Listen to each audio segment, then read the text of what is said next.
Hi hello ನಮಸ್ಕಾರ. ನಾನು ನಿಮ್ಮ ಧ್ರುವ ಮುಂಡೋಡಿ. ನೀವು ನೋಡ್ತಿದ್ರ ನನ್ನ YouTube channel Mundodi vlogs. So ವಿಯೆಟ್ನಾಂನಲ್ಲಿ ನಮ್ಮದು ಇವತ್ತು ಡೇ 12. ನಾವು ವಿಯೆಟ್ನಾಂನ ಸೆಂಟ್ರಲ್ಲಿರುವಂಥ ದನಾಂಗ್ ಅನ್ನುವಂಥ ಸಿಟಿಯಲ್ಲಿ ಸ್ಟೇ ಮಾಡ್ತಿದ್ದೇವೆ. ಇವತ್ತು ದನಾಂಗ್ನಿಂದ ಸುಮಾರು 30-40 ಕಿಲೋಮೀಟರ್ ಜರ್ನಿ ಮಾಡಿ ಇವಾಗ ಮೈ ಸಾನ್ ಟೆಂಪಲ್ ಕಾಂಪ್ಲೆಕ್ಸ್ ಅಂತ ಹೇಳುವಂಥ ಪ್ಲೇಸಿಗೆ ಬಂದಿದ್ದೇವೆ. ಏನಪ್ಪ ಇದು ಮೈ ಸಾನ್ ಟೆಂಪಲ್ ಕಾಂಪ್ಲೆಕ್ಸ್ ಅಂದರೆ, ನೋಡಿ, ಮೈ ಸಾನ್ ಅಂದರೆ ಪುಣ್ಯ ಭೂಮಿ ಅಂತ ಅರ್ಥ. ಟೆಂಪಲ್ ಕಾಂಪ್ಲೆಕ್ಸ್ ಏನು ಟೆಂಪಲ್ ಇದೆ ಅಂತ ಕೇಳಿದರೆ, ಇಲ್ಲಿ ಸುಮಾರು 4ರಿಂದ 13-14 ಶತಮಾನ ಇಷ್ಟು ಗ್ಯಾಪಲ್ಲಿ ಚಂಪಾ ಕಿಂಗ್ಡಮ್ ಅಂತೇಳಿ ಒಂದು ಸಾಮ್ರಾಜ್ಯ ಇತ್ತು. ಚಂಪಾ ಸಾಮ್ರಾಜ್ಯದ ರೂಲರ್ಸು ಆವಾಗಿನ ಕಾಲದಲ್ಲಿ ಇಲ್ಲಿ ಶಿವನ ದೇವಸ್ಥಾನಗಳನ್ನು ಕಟ್ಟಿಸಿದ್ರು. ಒಂದೆರಡಲ್ಲ, ಬಟ್ ಸುಮಾರು ಶಿವನ ದೇವಸ್ಥಾನಗಳನ್ನು ಕಟ್ಟಿಸಿದ್ರು. ಬಟ್ ಕಾಲಕ್ರಮೇಣ ಸುಮಾರು 14ನೇ ಶತಮಾನಕ್ಕಾಗುವಾಗ ಇಲ್ಲಿನ ವಿಯೆಟ್ನಾಮಿ ಜನಗಳು ಆ ಚಂಪಾ ಜನರನ್ನು ಯುದ್ಧ ಮಾಡಿ ಹೊಡೆದು ಓಡಿಸ್ತಾರೆ. ಈಗ ಚಂಪಾ ಜನರು ಭಾರಿ ಮೈನಾರಿಟೀಸ್, ಇಲ್ಲಿ ತುಂಬ ಲಿಮಿಟೆಡ್ ನಂಬರ್ಸಲ್ಲಿದ್ದಾರೆ. ಈ ಎಂಟೈರ್ ವಿಯೆಟ್ನಾಮಲ್ಲಿ ಸುಮಾರು 1.5 ಲಕ್ಷ ಜನರಿರ್ಬೋದು, ಅದಿರಲಿ. ಬಟ್ ಆವಾಗಿನ ಕಾಲದಲ್ಲಿ ಅವರನ್ನು ಯುದ್ಧ ಮಾಡಿ ಓಡಿಸಿದ ಮೇಲೆ ಅವರು ಈ ಟೆಂಪಲ್ಗಳನ್ನೆಲ್ಲ ಬಿಟ್ಟು ಹೋಗಿಬಿಡ್ತಾರೆ. ಆಮೇಲೆ ಕಾಲಕ್ರಮೇಣ ಈ ಟೆಂಪಲ್ ಕಾಡು ಒಳಗಡೆ ಮುಚ್ಚಿ ಹೋಗ್ತದೆ. ಆಮೇಲೆ ಇದು ಬೆಟ್ಟದ ತಪ್ಪಲಿನ ವ್ಯಾಲಿಯಲ್ಲಿರುವಂಥ ಟೆಂಪಲ್. ಸೊ ಇದಕ್ಕೆ ವ್ಯಾಲಿ ಒಳಗಡೆ ಇರುವಂಥ ಟೆಂಪಲ್ ಅಂತ ಕೂಡ ಹೇಳ್ತಾರೆ. ಇದು ತುಂಬ ಫೇಮಸ್, ವಿಯೆಟ್ನಾಮಿನ ಒಂದು ಐತಿಹಾಸಿಕ ಮತ್ತು ಪ್ರಾಚೀನ ಸ್ಥಳಗಳಲ್ಲಿ ಇದು ಒಂದು. ಆಮೇಲೆ ಇನ್ನೊಂದು ವಿಚಾರ, ಈ ಟೆಂಪಲ್ನ ಕೆಂಪುಗಲ್ಲುಗಳಿಂದ ಕಟ್ಟಿದ್ದಾರೆ ಅಂತ ಹೇಳ್ತಾ ಇದ್ದಾರೆ. I am very curious to know ಯಾವ ಥರ ಕೆಂಪು ಕಲ್ಲಿಂದ ಕಟ್ಟಿದ್ದಾರೆ.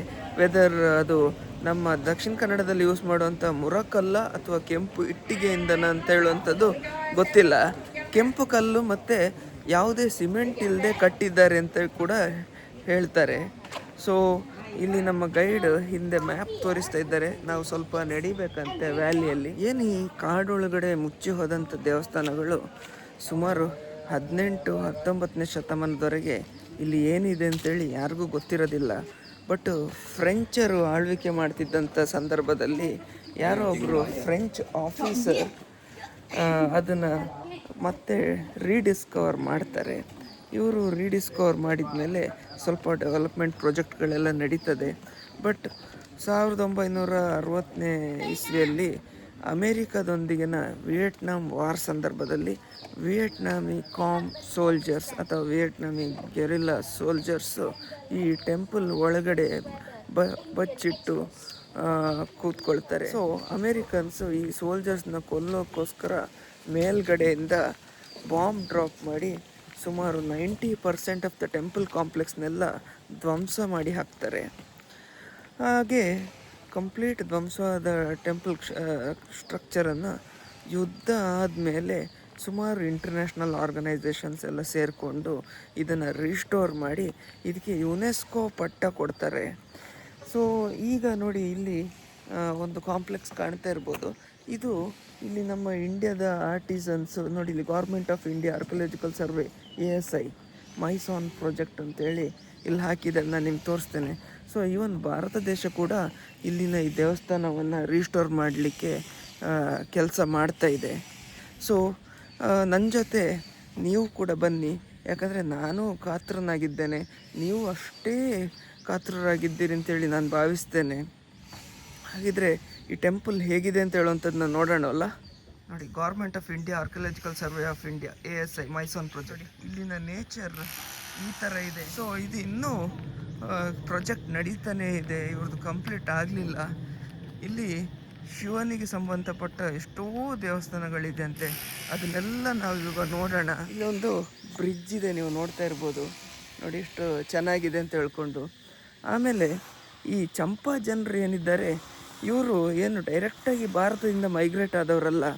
ಇವರು ಪಕ್ಕದ ದೇಶಗಳ ಕಾಂಬೋಡಿಯಾ, ಆಮೇಲೆ ಲಾವೋಸ್, ಆಮೇಲೆ ಥೈಲ್ಯಾಂಡ್, ಇಲ್ಲಿಂದೆಲ್ಲ ಮೈಗ್ರೇಟ್ ಆದವರು. ಅವರು ಯಾಕಂದರೆ ಅಲ್ಲಿಗೆ ಹಿಂದೂಯಿಸಮ್ ಮುಂಚೆನೇ ಬಂದಿತ್ತು. The world cultural heritage. ನೋಡಿ ಯಾವ ಥರ ಇಲ್ಲಿ ಬ್ರಿಡ್ಜ್ ಎಲ್ಲ ಕನ್ಸ್ಟ್ರಕ್ಟ್ ಮಾಡಿದ್ದಾರೆ ಅಂತ ಹೇಳುವಂಥದ್ದು.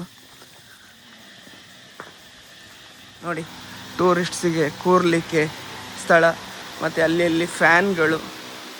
ಈಗ ನಾವು ಬ್ಯಾಟ್ರಿ ಆಪ್ರೇಟೆಡ್ ಕಾರಲ್ಲಿ ಒಂದು ಸ್ವಲ್ಪ ದೂರ ಹೋಗ್ಲಿಕ್ಕಿದೆ. ಇಲ್ಲಿ ಹೋಗ್ತಾ ಇದ್ರೆ ನಮ್ಮ ದೇಶದಲ್ಲಿ ಹೋಗ್ತಾ ಇದ್ದೇವೆ ಅಂತ ಹೇಳುವಂಥ ಫೀಲಿಂಗ್ ಬರ್ತಾ ಇದೆ. ನೋಡಿ ಆ ಕಾಡೆಲ್ಲ ಎಷ್ಟು ಚೆನ್ನಾಗಿದೆ ಅಂತ ಹೇಳ್ಕೊಂಡು. ಆದರೆ ಅದೇ ಇಲ್ಲಿ ಮರಗಳೆಲ್ಲ ಹೈಟ್ ತುಂಬ ಕಮ್ಮಿ, ಎತ್ತರ ಮರಗಳು ಕಾಣೋದಿಲ್ಲ, ಸಣ್ಣ ಮರಗಳಿದೆ. ನಾನು ಮೊನ್ನೆ ಸಹ ಹಾಗೆ ಐಲ್ಯಾಂಡಲ್ಲಿ ನೋಡಿದ ಕಾಡು ಹಾಗೆ ಸ್ವಲ್ಪ ಸಣ್ಣ ಮರಗಳು. ಆಲ್ಮೋಸ್ಟ್ 1.25 ಕಿಲೋಮೀಟ್ರ್ ಬ್ಯಾಟ್ರಿ ಕಾರಲ್ಲಿ ಬಂದ್ವಿ ನಾವು. ಕಂಪ್ಲೀಟ್ ದಟ್ಟಾರಣ್ಯದ ಮಧ್ಯೆ ಬಂದ್ವಿ. ತುಂಬ ಚೆನ್ನಾಗಿದೆ, ಅಷ್ಟು ಚೆನ್ನಾಗಿ ಮೇಂಟೈನ್ ಮಾಡಿದ್ದಾರೆ. ಮತ್ತು ಕಾಡು ಕೂಡ ಹಾಗೆ ನೋಡ್ಲಿಕ್ಕೆ ಭಾರಿ ಖುಷಿ ಆಗ್ತದೆ. ಯಾಕೆಂತ ಹೇಳಿದರೆ ಆ ಮರಗಳೆಲ್ಲ ತುಂಬ ದೊಡ್ಡದಿಲ್ಲ, ಸ್ವಲ್ಪ ಸಣ್ಣ ಮರ, ಬಟ್ ತುಂಬ ಚೆನ್ನಾಗಿದೆ, ಯೂನೀಕ್ ಆಗಿದೆ ಇಲ್ಲಿನ ಕಾಡುಗಳು. ಅರ್ಧ ಕಿಲೋಮೀಟ್ರಷ್ಟು ನಡಿಬೇಕಾಗ್ತದಂತೆ. ಬನ್ನಿ ಹೋಗ್ತಾ ಏನಾದರೂ ಇಂಟ್ರೆಸ್ಟಿಂಗ್ ಇದ್ದರೆ ತೋರಿಸ್ತಾ ಹೋಗ್ತೇನೆ. ಬಾಡಿಗೆಗೆ ಸೈಕಲನ್ನು ಇಟ್ಟಿದ್ದಾರೆ. ಆಮೇಲೆ ಇಲ್ಲಿ ಒಂದು ಸಣ್ಣ ಕೊಳ ಇದೆ, ಆ ಕೊಳದಲ್ಲಿರುವ ತಾವರೆ ನೋಡಿ, ವಾ ಬ್ಯೂಟಿಫುಲ್ ಆಗಿದೆ, ತುಂಬ ಚೆನ್ನಾಗಿದೆ ಆ ತಾವರೆ. ನೋಡಿ ಆ ಪಕ್ಷಿಗಳ ಚಿಲಿಪಿಲಿ. ಆ್ಯಕ್ಚುಲಿ ನಾವು ಬೆಳಿಗ್ಗೆ ಇಲ್ಲಿಗೆ ಬೇಗ ಬಂದಿದ್ದೇವೆ. ಈಗ ಆಲ್ಮೋಸ್ಟ್ 9:30, 9:45 ಆಗಿರ್ಬೋದು. This is the right time. ಬಿಸಿಲು ಜಾಸ್ತಿ ಇರೋದಿಲ್ಲ, ಮತ್ತು ತುಂಬ ಪ್ರಶಾಂತವಾಗಿದೆ, ಜಾಸ್ತಿ ಜನಜಂಗುಳಿ ಇಲ್ಲ, ಯಾರು ಟೂರಿಸ್ಟ್ಸ್ ಇಲ್ಲ. ನನಗೀಗ ನಮ್ಮ ಗ್ರೂಪ್ ಅವರು ನಾವೊಂದು 6-7 ಜನ ಇದ್ದೀವಿ ಅಷ್ಟೇ, ಅಲ್ಲದೆ ಬೇರೆ ಯಾರು ಕಾಣ್ತಾ ಇಲ್ಲ. ಒಂದು ಗ್ರೂಪ್ ಬಂದವರು ಆಲ್ರೆಡಿ ರಿಟರ್ನ್ ಹೋಗಾಯಿತು. ಟೆಂಪಲ್ ಹತ್ರ ಎಷ್ಟು ಜನ ಇದ್ದಾರೆ ಅಂತ ಗೊತ್ತಿಲ್ಲ. ನೋಡಿ ನಮ್ಮಲ್ಲಿ ಅಕ್ಕಿ ಬೀಸೋ ಕಲ್ಲು, ಅದನ್ನು ಈಗ ಇಲ್ಲಿ ಈ ಥರ ರೀಪರ್ಪಸ್ ಮಾಡಿದ್ದಾರೆ ನೀರು ಬೀಳಲಿಕ್ಕೆ. ನೋಡಿ ಹಾಗೆ ಬರ್ತಾ ಹಿಂದೆ ಕೊಳ ಇದೆ. ಇಲ್ಲಿ ಒಬ್ಬರು ಹಳ್ಳಿಯವರು ತಮ್ಮದೇ ಒಂದು ಶಾಪನ್ನು ಇಟ್ಟಿದ್ದಾರೆ, ಬೊಂಡದ ಅಂಗಡಿ. ನೋಡಿ ಇಲ್ಲಿ ಕಾಣ್ಬೋದು. ಹಾಗೆ ಕೂರ್ಲಿಕ್ಕೆ ಜಾಗ, ಮತ್ತು ಅಲ್ಲಿ ಆ ದೂರದಲ್ಲಿ ಆ ಕೊಳದ ಮಧ್ಯೆ ನಡೆದು ಹೋಗಲಿಕ್ಕೆ ಮಾಡಿರೋಂಥ ವ್ಯವಸ್ಥೆ ನೋಡಿ ಎಷ್ಟು ಚೆನ್ನಾಗಿದೆ ಅಂತ ಹೇಳ್ಕೊಂಡು ನೋಡಲಿಕ್ಕೆ ಒಂಥರ ಖುಷಿ ಆಗ್ತದೆ.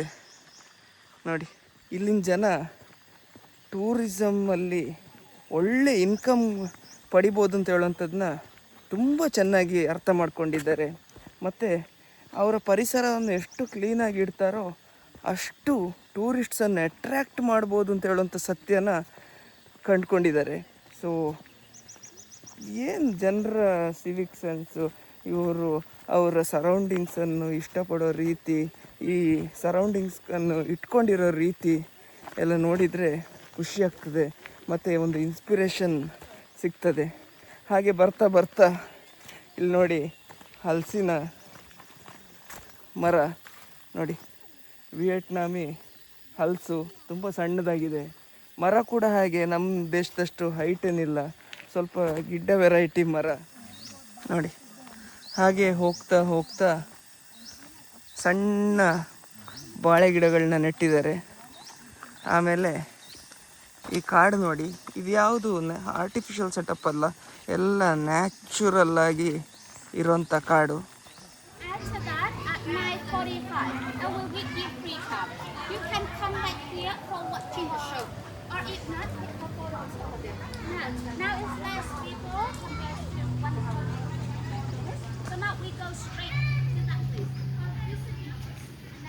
ನೋಡಿ ದೂರದಲ್ಲಿ ಟೆಂಪಲ್ ಕಾಂಪ್ಲೆಕ್ಸ್ ಕಾಣ್ತಾ ಇದೆ, ಅಲ್ಲಿಗೆ ಹೋಗೋದು ಇವಾಗ ನಾವು. ಇಲ್ಲೆಲ್ಲ ಸಣ್ಣ ಪ್ರೈಮರಿ ಶಾಲೆ ಮಕ್ಕಳು ಕಾಣ್ತಾ ಇದ್ದಾರೆ ನನಗೆ. ನೋಡಿ ಎಷ್ಟು ಕ್ಯೂಟ್ ಆಗಿದ್ದಾರೆ ಮಕ್ಕಳು ಅಂತ ಹೇಳ್ಕೊಂಡು. ನೋಡಿ ಎಷ್ಟು ಚೆನ್ನಾಗಿದೆ ಅಂತ ಹೇಳ್ಕೊಂಡು. ಹಾಗೆ ದೂರದಲ್ಲಿ ನಮಗೆ ದೇವಸ್ಥಾನಗಳು ನೋಡಲಿಕ್ಕೆ ಕಾಣಲಿಕ್ಕೆ ಸಿಗ್ತಾ ಇದೆ. ನೋಡೋಣ, ಹತ್ತಿರ ಹೋಗ್ಬಿಟ್ಟು ನೋಡೋಣ. ರಿಸ್ಟೋರೇಷನ್ ಆಗ್ತಾ ಇದೆ ಇವಾಗ. ಇದೆಲ್ಲ ಚೆನ್ನಾಗಿತ್ತು, ಕಾಡೊಳಗಿರೋ ಹೊತ್ತಿಗೆ ಚೆನ್ನಾಗಿತ್ತು. ಫ್ರೆಂಚರು ಎಕ್ಸ್ಪ್ಲೋರ್ ಮಾಡಿದರು. ಆಮೇಲೆ ಎಲ್ಲ ಕಾಡಿಂದ, ಅಂದರೆ ಇಲ್ಲಿದ್ದ ಕಾಡೆಲ್ಲ ಕಡ್ದಾದ ಮೇಲೆ ಇದು ಮೇಲ್ಗಡೆಯಿಂದ ನೋಡಲಿಕ್ಕೆ ಓಪನ್ ಆಗಿ ಕಾಣಲಿಕ್ಕೆ ಸಿಕ್ತು. ಬಟ್ ಅಮೇರಿಕಾ ಯುದ್ಧ ಮಾಡೋ ಸಂದರ್ಭದಲ್ಲಿ ಇದರ ಒಳಗೆ ಅಡಗಿಕೂಟ ಸೈನಿಕರನ್ನು ಕೊಲ್ಲಿಕ್ಕೋಸ್ಕರ ಮೇಲಿಂದ ಏರಿಯಲ್ ಬಾಂಬಿಂಗ್ ಮಾಡಿ ಸುಮಾರು 70-80% ಈ ದೇವಸ್ಥಾನಗಳನ್ನ ಹುಡಿಗಟ್ಟಿ ನಾಶ ಮಾಡಿ ಹಾಕ್ತದೆ. ಹಾಗಾಗಿ ಇದರ ಪರಿಸ್ಥಿತಿ ಇವಾಗ ತುಂಬ ಚಿಂತಾಜನಕವಾಗಿದೆ. ಬಟ್ ಬೇರೆ ಬೇರೆ ದೇಶದ ಆರ್ಟಿಸನ್ಸು ಬಂದು ಇದನ್ನು ರೀಸ್ಟೋರ್ ಮಾಡಿದ್ದಾರೆ. 1990ನೇ ಇಸ್ವಿಯ ಸುಮಾರಿಗೆ ಇದನ್ನು ಯುನೆಸ್ಕೋ ವರ್ಲ್ಡ್ ಹೆರಿಟೇಜ್ ಸೈಟ್ ಅಂತ ಡಿಕ್ಲೇರ್ ಮಾಡ್ತಾರೆ. ಈಗ ಭಾರತ ಸರ್ಕಾರ ಕೂಡ ಇಲ್ಲಿಗೆ ತಮ್ಮ ಆರ್ಟಿಸನ್ಸನ್ನು ಕಳಿಸಿ ಇದನ್ನು ರೀಸ್ಟೋರ್ ಮಾಡಲಿಕ್ಕೆ ಕೈ ಜೋಡಿಸಿದೆ. ನೋಡಿ ಹೇಗಿದೆ ಈ ಹಳೆಯ ಕಾಲದ ದೇವಸ್ಥಾನದ ಕೆತ್ತನೆ. ಮತ್ತು ನಾನು ಆಗಲೇ ಕೆಂಪು ಕಲ್ಲು ಅಂತ ಹೇಳ್ತಾ ಇದ್ದೆ. ಇದು ಇಟ್ಟಿಗೆಯೂ ಅಲ್ಲ, ಬಟ್ ಏನೋ ಒಂದು ಥರದ ಕೆಂಪು ಕಲ್ಲು. ನನಗೆ ಏನಂತ ಗೊತ್ತಾಗ್ತಾ ಇಲ್ಲ, ಹತ್ರದಿಂದ ನೋಡಿ ಹೇಳ್ತೇನೆ ನಾನು.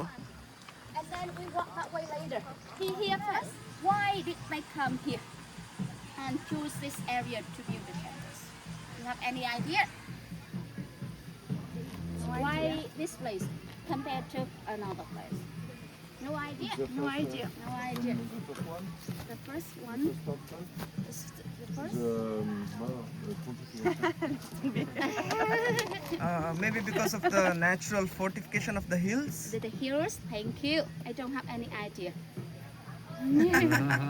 So you see the mountain because of the mountain they call is the Konkan or Rangmeu in Vietnamese. But in the past, in Hindi, they call that one is Mahaparvata. Mahaparvata. This means great mountain god, right? Yeah, Mahaparvata. And water from the mountain. Look like the Shiva here. And that creates the river that way. River is Mahanadi. Great river goddess. Goddess, mountain, river. Two important things of the universe. And also the look like the Mount Meru. And the Mount Meru is area where the gods shelter on it. So in India you have the Mount Meru, right? And there's here also the mount on the top of mountain, the place where the gods stayed and shelter on it. Yeah, with the sacred mountain, sacred river, and holy land in this area. So they came and they built temples. The first one on that place, in the 4th century, used to have the wooden temple, and wooden temple were destroyed by the fire in the 6th century. And the 7th century, they got the bricks to build a temple. It's a Ganesh tower on that time, since 7th century. And the Shiva temple over there, since 10th to 11th century. But this one on the same place of the wooden temple, but now no more wooden temple. On that place we have the sandstone temple, and sandstone temple were built from 12th to 14th century. Yeah, it's the youngest one, and unique sandstone temple stayed here. And a lot of temples in this place were destroyed by the bomb, and there is bomb crater. Oh, okay. Just here, bomb crater. So now we will walk inside also to the temple to see the bricks and what inside. Yeah, but bomb crater. So this way here, everyone. So basically ಅವ್ರು ಏನು ಹೇಳಿದ್ರು ಅಂತ ಹೇಳಿದರೆ, ಚಾಮ್ migrants ಅಥವಾ ಚಂಪಾ ಜನರು ಆ ಪರ್ವತವನ್ನು ಮಹಾಪರ್ವತ ಅಂತ ಕರಿತಿದ್ರಂತೆ. ಅಲ್ಲಿಂದ ಹರಿದು ಬರುವಂಥ ನೀರಿಗೆ ಮಹಾನದಿ ಅಂತ ಹೇಳ್ತಿದ್ರಂತೆ. ಹಾಗೆ ಆ ಮಹಾನದಿ ಬಂದು ಇಳಿದು ಬರುವಂಥ ಜಾಗೆಯಲ್ಲಿ ಈ ದೇವಸ್ಥಾನವನ್ನು ಕಟ್ಟಿದ್ದಾರೆ. ಅಂದರೆ ಇದೊಂದು ಪುಣ್ಯ ಭೂಮಿ ಅಂತೇಳಿ ಅವರು ನಂಬ್ತಾ ಇದ್ರು. ಆಮೇಲೆ ಇನ್ನೇನಂದರೆ ಇಲ್ಲಿ ಗಣಪತಿ ಟೆಂಪಲ್ ಇದೆ, ಆಮೇಲೆ ಶಿವನ ದೇವಸ್ಥಾನ ಇದೆ. ಆಮೇಲೆ ಮುಂಚೆ ಅಲ್ಲಿ ಒಂದು ಮರದ ವುಡನ್ ಟೆಂಪಲ್ ಇತ್ತಂತೆ, ಅದೆಲ್ಲ ನಾಶ ಆಗಿ ಹೋಗಿದೆ. ಆಮೇಲೆ ಅವ್ರು ಹೇಳ್ದಾಗೆ ಅಮೇರಿಕನ್ನರು ಬಾಂಬ್ ಬ್ಲಾಸ್ಟ್ ಮಾಡಿ ಎಲ್ಲ ಟೆಂಪಲನ್ನು ಸುಮಾರು ಹುಡಿಗಟ್ಟಿದ್ರು. ಅಲ್ಲಿ ಏನು ಕಾಣ್ತಾ ಇದೆ ಅದು ಬಾಂಬ್ ಕ್ರೇಟರ್ ಅಂತೆ.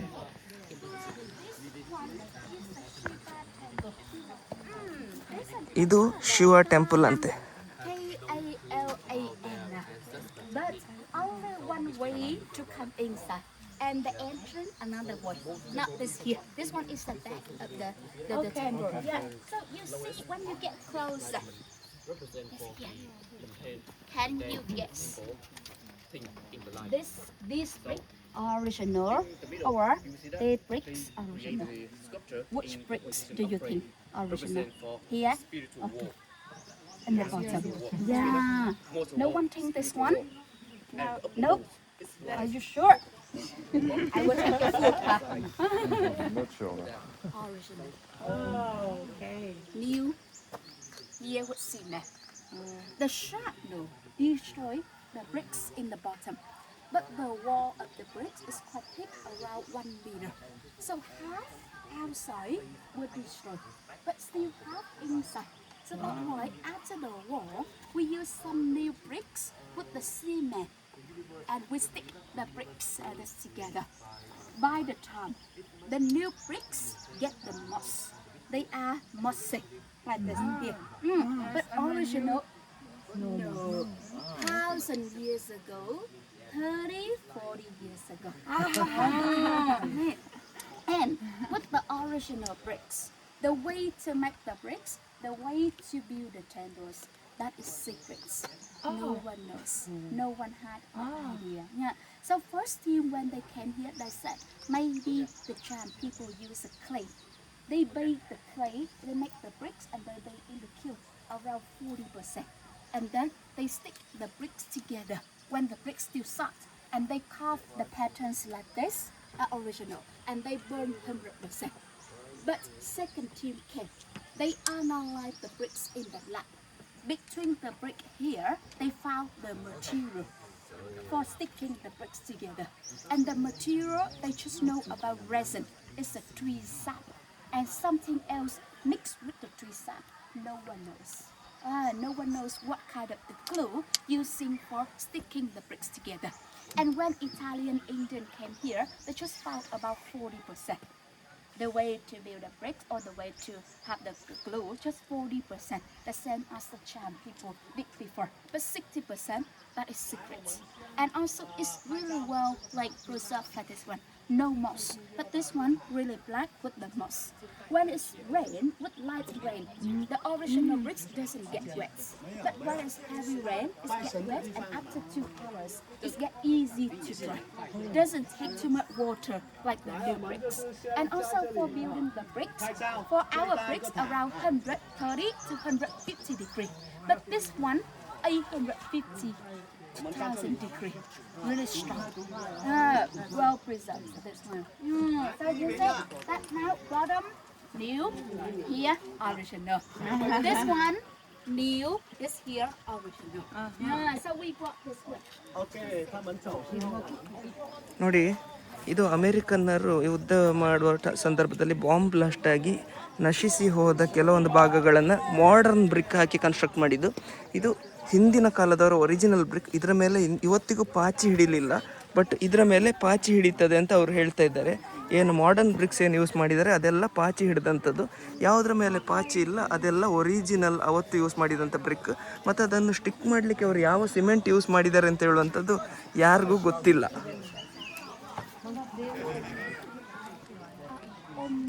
ಓಂ ನಮಃ ಶಿವಾಯ.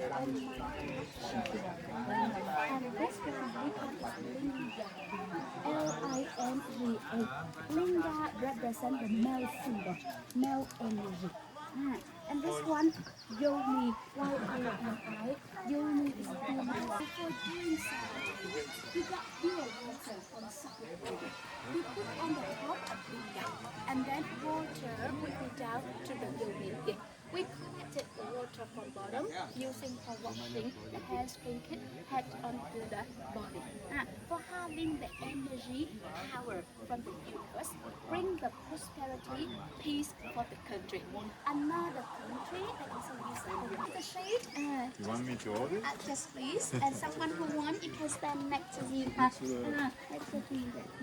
So for this here, before coming inside to Shiva temple, the king and mastermind, they started over there.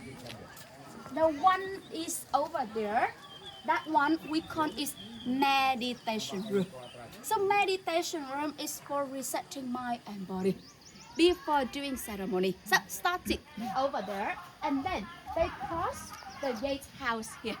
And after crossing the gatehouse, they have pure body and pure soul. And that come inside Shiva temple. And they worship inside. Yeah, so let's me repeat again. Started from meditation room. And then cross the gatehouse and go inside Shiva temple. So between the meditation room, gatehouse and Shiva temple look like the storage for putting some food using for ceremony. Yeah. And the star tower, put the Ganesh tower to protect Shiva temple. Yeah. Only this one we call it temple. Another one is tower. So take your time to come inside. This now is dark. Sorry, just only yogi, but also dark inside because divinity area. So no windows. So ಶಿವನ ದೇವಸ್ಥಾನದ ಒಳಗೆ ಹೋಗ್ತಾ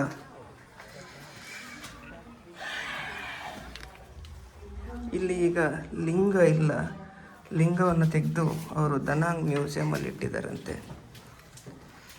ಬನ್ನಿ ಒಂದು ಸುತ್ತ ಹಾಕಿ ಶಕ್ತಿಯ ಆಶೀರ್ವಾದ ಪಡ್ಕೊಳ್ಳೋಣ. ನೋಡಿ ಈ ಥರ ಮಾಡಿದ್ದಾರೆ.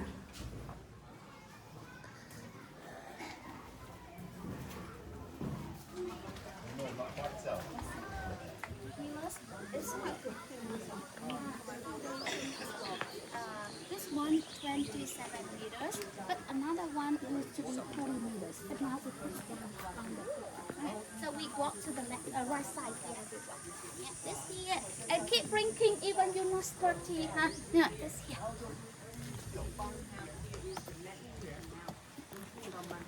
So all these are the new stones? That one original. This is original. New here. This is with the cement. Yeah. Original. Okay. Yeah. So it says here. Yeah.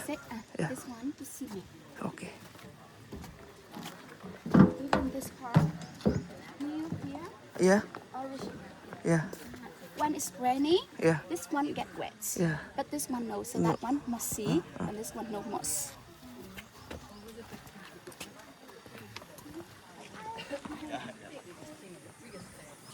In the shade here, everyone.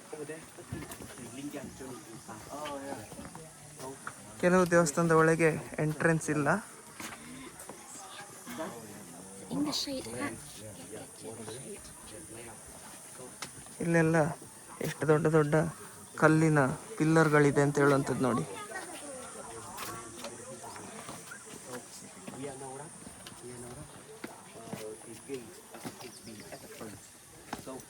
Here, water tower, gate house there, and meditation room. So same function, meditation room, gate house, Shiva temple. And why do they have two different Shiva temples? The same function. Because they build different. The first king had the first temple, the second king the father temple. So he also built his own temple. So that's why we have 2, 3, 4, 5 out another place. But also for Shiva temple. With the same with Linga Yogi inside. And you can come inside or even go inside the most beautiful fire tower. And then we move to the meditation room. Yeah, this here everyone. So the Sanskrit, that's how. And from the shade there, when we meet, but after coming inside, coming in the shade, that's good. The ladder.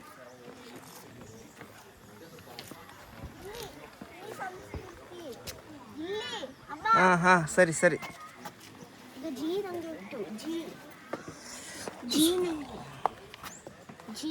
ಯಾವುದೋ ಒಂದು ಭಾಷೆಯಲ್ಲಿ ಬರೆದಿರುವಂಥದ್ದು ಇದು. ಸಂಸ್ಕೃತವೂ ಅಲ್ಲ, ಸಂಸ್ಕೃತಕ್ಕೆ ಹತ್ತಿರವೇ, but ancient Sanskrit ಅವರಿಗೆ transcribe ಮಾಡಲಿಕ್ಕೆ ಆಗ್ತಾ ಇಲ್ಲ.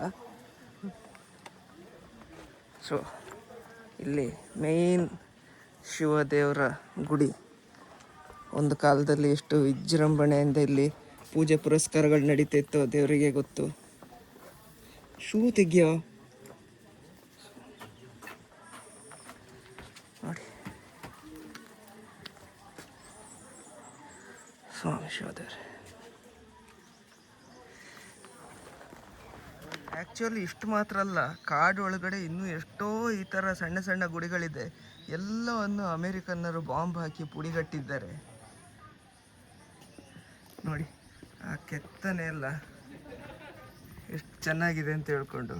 ಇದು ಯಾವ ಥರ ಸ್ಟೋನು, ಯಾಕೆ ಇದಕ್ಕೆ ಪಾಚಿ ಬರೋದಿಲ್ಲ, ಆಮೇಲೆ ಯಾಕೆ ಇದು ಇನ್ನೂ ಇದೇ ಥರ ಇದೆ, ಮತ್ತು ಮಳೆ ಬಂದು ಹೋಗಿದ ತಕ್ಷಣ ಬರೀ 1 ಗಂಟೆಯಲ್ಲೇ ಡ್ರೈ ಆಗ್ತದಂತೆ.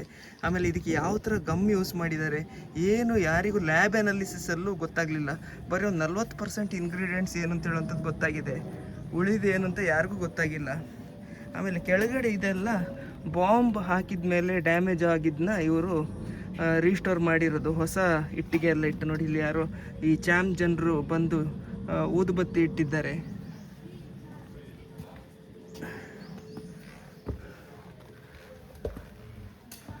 ಇಲ್ಲಿ ಒಳಗಡೆ ನೋಡಿ ಈ ಥರ ಇದೆ.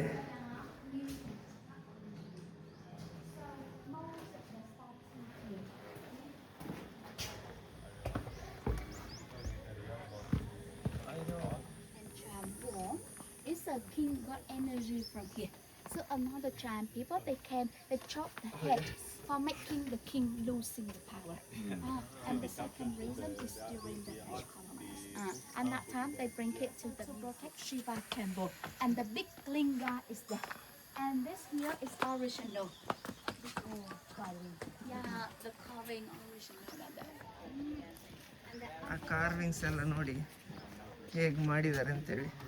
ಇದೆಲ್ಲ ಒರಿಜಿನಲ್. ಇದು ಯಾವ ಥರ ಸ್ಟೋನ್ ಅಂತಲೇ ಇವ್ರಿಗೆ ಕಂಡು ಹುಡುಕ್ಲಿಕ್ಕಾಗಲಿಲ್ಲ. ಫಸ್ಟ್ ಆಫ್ ಆಲ್ ಎಷ್ಟೋ ದೊಡ್ಡ ದೊಡ್ಡ ಸೈಂಟಿಸ್ಟ್ಸ್ ಬಂದು ಲ್ಯಾಬಿಗೆ ತಗೊಂಡೋದ್ರು.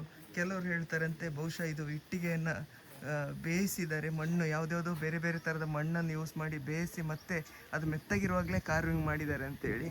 ಇನ್ನು ಕೆಲವರು ಹೇಳ್ತಾರೆ ಇಲ್ಲ, ಎಲ್ಲೋ ಒಂದು ಕಡೆಯಿಂದ ಈ ಸ್ಟೋನ್ ಕೆತ್ಕೊಂಡು ಬಂದಿದ್ದಾರೆ ಯಾವುದೋ ಕಾಡಿಂದ. ಯಾರಿಗೂ ಇದು ಸ್ಟೋನೇ ಎಲ್ಲಿಂದ ತಂದಿದಂತ ಗೊತ್ತಾಗಿಲ್ಲ. ಆ ಸ್ಟೋನ್ನ ಅಂಟ್ಸೋಕ್ಕೆ ಯಾವ ಥರ ಗಮ್ ಯೂಸ್ ಮಾಡಿದ್ದಾರೆ ಅಂತ ಗೊತ್ತಾಗಲಿಲ್ಲ. ನೋಡಿ ನಮ್ಮ ಹಿಂದಿನವರ ಟೆಕ್ನಾಲಜಿ ಯಾವ ಥರ ಇತ್ತು ಅಂತ ಹೇಳುವಂಥದ್ದು.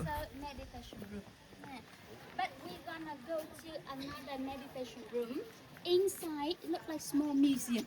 We collected the objects outside and we put it inside. So we put this and we know he's a Shiva because he has snake with him. This here and that. And we come inside to meditation room and so Shiva started the dancing Shiva. Natajara. There's a yard of pieces. You can see that langsam there. And the other side, the new one, Ich glaube, früher hat man viel mit Natur gemacht und irgendwelche. ಇಲ್ಲಿ ಒಂದು ಶಿವ ದೇವಸ್ಥಾನವನ್ನು museum ಆಗಿ convert ಮಾಡಿದಾರಂತೆ. ಇಲ್ಲಿ ಸಿಕ್ಕಿದ ಎಲ್ಲ ಪಳೆಯುಳಿಕೆಗಳನ್ನು ಇದ್ರ ಒಳಗಡೆ ಇಟ್ಟಿದ್ದಾರಂತೆ.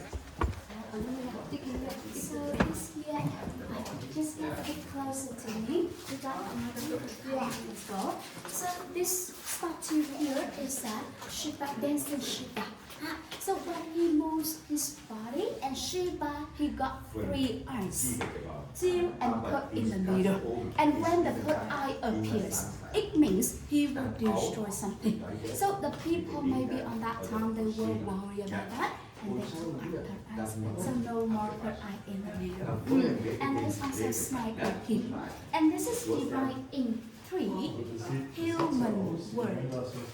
There's like a spiritual world right here. So it's look like small museum with the reserve the thing here. Nandi Shiva vehicle. Nandi. Nandi. ನೋಡಿ ಏನೇನೆಲ್ಲ ಇದೆ ಅಂತ ಹೇಳ್ಕೊಂಡು ಎಲ್ಲ. So that why is here Kala, Kala. He is the god of Dharma. ಇದು ದೀಪಾವಳಿಗೆ ನೀನು ಪಟಾಕಿ ಹೊಡೆಸಿದ್ದೆಲ್ಲ ಹೊಡೆದದ, ಕೆಲವು ಹೊಡೆಯದೆ ಉಳಿದದ, ಹಂಗೆ ಕೆಲವು ಬ್ಲಾಸ್ಟ್ ಆಗದೆ ಉಳಿದದ. ಅದರ ಈಗ ಡಿಫ್ಯೂಸ್ ಮಾಡಿದ್ದಾರೆ ನೋಡಿ. ಅಲ್ಲಿ ಕಾಣ್ತಿರೋ ಟೆಂಪಲ್ ಕಾಂಪ್ಲೆಕ್ಸ್ಗಳನ್ನೆಲ್ಲ ಇವಾಗ ರೀಸ್ಟೋರ್ ಮಾಡ್ತಾ ಇದ್ದಾರೆ. ಸೊ ಇಲ್ಲಿ ಕಾಷನ್ ಹಾಕಿದ್ದಾರೆ, ಥಂಡರ್ ಅಂತ. ಅಂದರೆ ಈ ಜಾಗದಲ್ಲಿ ಗುಡುಗು ಸಿಡಿಲು ಬರೋತ್ತಿಗೆ ಸ್ವಲ್ಪ ಜಾಗೃತಿಯಾಗಿರಿ ಅಂತ ಹೇಳ್ಕೊಂಡು ಕಾಷನ್ ಹಾಕಿದ್ದಾರೆ. ಲೈಟ್ನಿಂಗ್ ಸ್ಟ್ರೈಕ್ಸ್ ಆಗುತ್ತಂತೆ ಇಲ್ಲಿ. ಆ್ಯಕ್ಚುಲಿ ಏನಂದರೆ ಟೆಂಪಲಲ್ಲಿ ನೋಡಲಿಕ್ಕೆ ಎಕ್ಸ್ಪ್ಲೈನ್ ಮಾಡಲಿಕ್ಕೆ ತುಂಬ ಅಂದರೆ ತುಂಬ ಇದೆ. ಬಟ್ ಗೈಡ್ ಎಕ್ಸ್ಪ್ಲೈನ್ ಮಾಡೋ ಟೈಮಲ್ಲಿ ನಾನು ಇಂಟರ್ಪ್ರೆಟ್ ಮಾಡಿ ಹೇಳಿದರೆ ತಪ್ಪಾಗ್ತದೆ ಮತ್ತು ಉಳಿದವರಿಗೆ ಕೂಡ ಡಿಸ್ಟರ್ಬ್ ಆಗ್ತದೆ. ಇಲ್ಲಿನ ಈ ಸ್ಟ್ರಕ್ಚರ್ಗಳು ನೀವೇನು ಈಗ ನಾನೇನು ನಿಮ್ಗೆ ತೋರಿಸಿದ್ದೀನಿ, ಇದು ಜಸ್ಟ್ 4 to 5% ಅಷ್ಟೇ. ಇನ್ನು ಆ ಕಡೆ ಎಲ್ಲ ಕಾಡು ಒಳಗಡೆ ಎಲ್ಲ ಸುಮಾರು ಸ್ಟ್ರಕ್ಚರ್ಗಳಿದೆ. ಕೆಲವೊಂದೆಲ್ಲ ರೀಸ್ಟೋರ್ ಆಗ್ತಾ ಇದೆ. ಬೇರೆ ಬೇರೆ French team, Italian team, Indian team, ಈಗ ಇತ್ತೀಚೆಗೆ ಇಂಡಿಯನ್ ಮತ್ತು ವಿಯೆಟ್ನಾಮಿ ಟೀಮ್ಗಳು ಜೊತೆಗೆ ಸೇರಿ ರೀಸ್ಟೋರ್ ಮಾಡ್ತಾ ಇದ್ದಾರೆ. Xin được phép bắt đầu. Lời đầu tiên, chúng tôi xin gửi lời chào thân thương và lời chúc sức khỏe đến quý khách đã đến thăm cung đền tháp Mỹ Sơn. Từ nhiều ký ức xa xưa, nước từ dòng sông Thiên trên đầu người con gái về đền thờ, tắm mát cho các linh tượng, ban cho con người một cuộc sống bình yên, đi vào cuộc sống đời thường. Việc đổ nước đã trở thành hình thức vận chuyển phổ biến của người phụ nữ chân. Điện nước đổ nước sẽ giúp chúng ta kết nối với một niềm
performance ನೋಡಿದ್ರಲ್ಲ.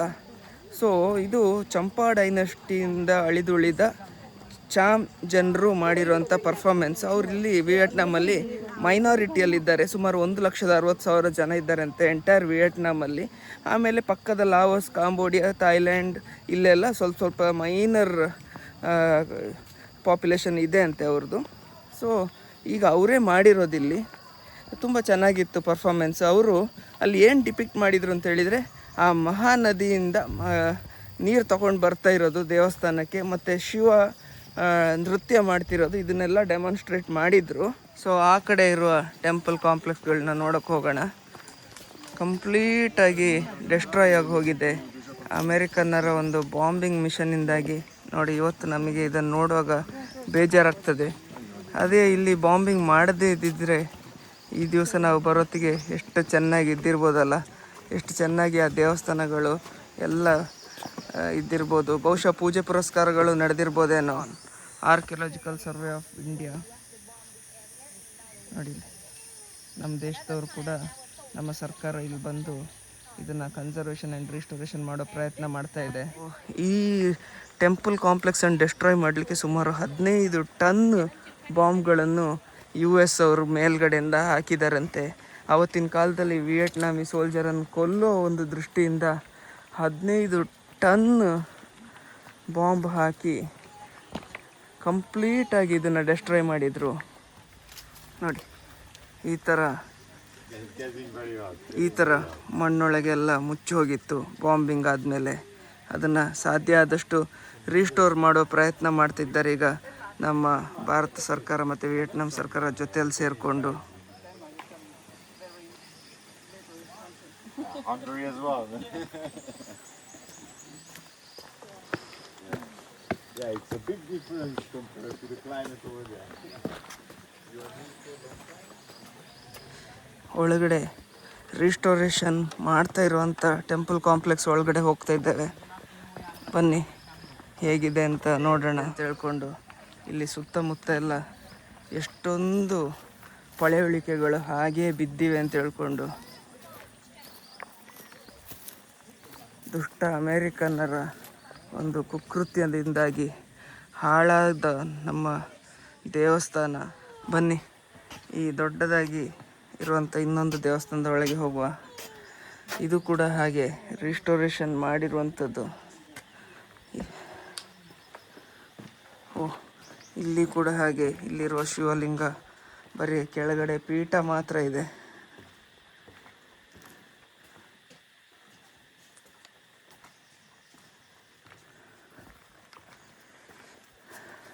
ನೋಡಿ, ಇದು original stone. ನೋಡಿ, ಜಾಯಿಂಟ್ಸೇ ಗೊತ್ತಾಗ್ತಾ ಇಲ್ಲ. ಇದು ಆಮೇಲೆ ಕಟ್ಟಿರೋ stone.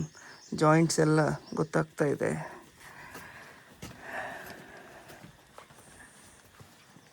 ನೋಡಿ ಹೇಗಿದೆ ಅಂತ ಹೇಳ್ಕೊಂಡು. ಇಲ್ಲಿ ಎಷ್ಟು ಬಿಸಿಲು ಮತ್ತು ಹ್ಯುಮಿಡಿಟಿ ಇದೆ ಅಂತೇಳಿದರೆ, ಬಿಸಿಲಕ್ಕಿಂತ ಹ್ಯುಮಿಡಿಟಿ, ಬೆವರೆಲ್ಲ ಹರಿದು ಕಣ್ಣು ರೆಪ್ಪೆ ಸೆರೆಯಿಂದ ಕಣ್ಣೊಳಗಡೆ ಹೋಗಿ ಕಣ್ಣು ಉರಿಯಾಗೋಷ್ಟು ಸೆಕೆ, ಬಿಸಿಲು, ಬೆವರು, ಹ್ಯುಮಿಡಿಟಿ. ಅಪ್ಪ, ಅದ್ರ ಕತೆ ಹೇಳಿ ಸುಖ ಇಲ್ಲ. ನನ್ನ ಫೋನ್ 2 ಸರ್ತಿ ಸ್ವಿಚ್ ಆಫ್ ಆಯಿತು ಓವರ್ ಹೀಟಾಗಿ. ಆಗ ನೀವು ಯೋಚನೆ ಮಾಡಿ ಯಾವ ಥರ ಬಿಸಿ ಇರ್ಬೋದು ಇಲ್ಲಿ ಅಂತ ಹೇಳ್ಕೊಂಡು. ಇಷ್ಟು ದಟ್ಟಾರಣ್ಯ ಆದರೂ ಕೂಡ ಯಾವ ಥರ ಬಿಸಿ ಇರ್ಬೋದು ಅಂತ ಹೇಳೋಂಥದ್ದು ಯೋಚನೆ ಮಾಡಿ. ನೋಡಿ ಎಷ್ಟು ದೊಡ್ಡದಿದೆ ಶಿವಲಿಂಗ ಅಂತ ತಿಳ್ಕೊಂಡು. ಇಷ್ಟು ದೂರದ ದೇಶದಲ್ಲಿ ಕೂಡ ನಮ್ಮ ಹಿಂದೂ ಧರ್ಮ ಆವತ್ತಿನ ಕಾಲದಲ್ಲಿ ಇತ್ತು ಮತ್ತು ಪಾಲನೆ ಮಾಡ್ತಿದ್ರು ಕೆಲವೊಂದು ಭಾಗಗಳಲ್ಲಿ ಅಂತ ಹೇಳೋಂಥದ್ದಕ್ಕೆ ಇದಕ್ಕಿಂತ ಬೇರೆ ಜೀವಂತ ಸಾಕ್ಷಿ ಬೇಕಾ ಹೇಳಿ. ನೋಡಿ, ಇವಾಗಲೂ ಪಾಪ ಇಲ್ಲಿ ಚಾಮ್ ಜನರು ಇದ್ದಾರೆ. ಅವರು, ನೀವು ಶಿವಲಿಂಗ ಹತ್ರ ಕರೆಕ್ಟಾಗಿ ಒಬ್ಸರ್ವ್ ಮಾಡಿದರೆ ಒಂದು ಸ್ವಲ್ಪ ಊದುಬತ್ತಿ ಅದೆಲ್ಲ ಅವ್ರು ಸಿಟ್ಟಿರ್ತಾರೆ. ನೋಡಿದಷ್ಟು ಮುಗಿಯೋದಿಲ್ಲ, ಅಷ್ಟು ದೇವಸ್ಥಾನಗಳಿದೆ. ಎಲ್ಲವೂ ಹುಡಿಯಾಗಿ ನಾಶ ಆಗಿ ಹೋಗಿದೆ. ಬಟ್ ಇಷ್ಟಾದರೂ ಉಳಿದಿದೆಯಲ್ಲ, ನಮಗೆ ಇವತ್ತು ಬರುವಾಗ ಇಷ್ಟಾದ್ರೂ ನೋಡ್ಲಿಕ್ಕೆ ಸಿಗ್ತದಲ್ಲ ಅಂತ ಒಂದು ಕಡೆಯಿಂದ ಸಂತೋಷ. ಆದರೆ ಬಟ್ ನೋಡ್ತಾ ಬೇಜಾರು ಆಗ್ತದೆ. ಇಷ್ಟು ಒಳ್ಳೆ ದೇವಸ್ಥಾನಗಳನ್ನು, ಇಂಥ ಆರ್ಕಿಟೆಕ್ಚರನ್ನು ಬಾಂಬ್ ಹಾಕಿ ನಾಶ ಮಾಡಿದ್ರಲ್ಲ ಅಂತ ಹೇಳುವಂಥದ್ದು ವಿಪರ್ಯಾಸ. ಏನು ಮಾಡೋದು, ಪ್ರಪಂಚದಲ್ಲಿ ಯಾವುದೂ ಶಾಶ್ವತ ಅಲ್ಲ. Let me know if you need my help. ಮೇಲೆ ಏನಿದೆ ಅಂತೇಳಿ. ಇದು ದೊಡ್ಡ ಮೇಲೆ ಒಂದು ಬೆಟ್ಟದ ಮೇಲೆ ಇನ್ನೊಂದು ದೇವಸ್ಥಾನ ಇದೆ. ನೋಡಿ, ತೋರಿಸ್ತೀನಿ ನಿಮಗೆ. ನೋಡಿ, ಈ ಥರ ದೇವಸ್ಥಾನ ಇದೆ. ಇಲ್ಲೆಲ್ಲ ಎಷ್ಟು ವ್ಯವಸ್ಥಿತವಾಗಿ ಮಾಡಿದ್ದಾರೆ ಅಂತ ಹೇಳಿದರೆ, ಇದನ್ನು ನೋಡ್ಕೊಳ್ಳೋ ಸೆಕ್ಯೂರಿಟಿಗೆ ಕೂಡ ಫ್ಯಾನ್ ಹಾಕಿಕೊಟ್ಟಿದ್ದಾರೆ, ಆ ಗಾಳಿ ಇಲ್ಲಿವರೆಗೆ ಬರುತ್ತೆ ಅಷ್ಟು ಅಗಲ ದೊಡ್ಡ ಫ್ಯಾನ್ ಹಾಕಿ ನೋಡಿ. ಅವ್ರನ್ನ ಕೂಡ ಕನ್ಸಿಡ್ರೇಷನಿಗೆ ತಗೊಂಡಿದ್ದಾರೆ.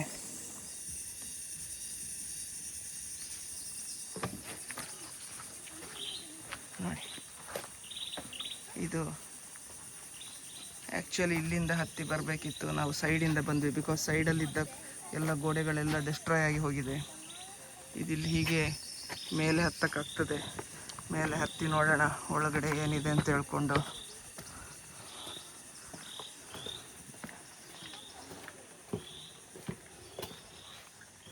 ಇಲ್ಲಿ ಒಳಗಡೆ ಎಲ್ಲ ಖಾಲಿ ಖಾಲಿ ಇದೆ. ಇಲ್ಲಿ ಇದ್ದಿದ್ದೆಲ್ಲ ನಾಶ ಆಗಿ ಹೋಗಿದೆ. ನೋಡಿ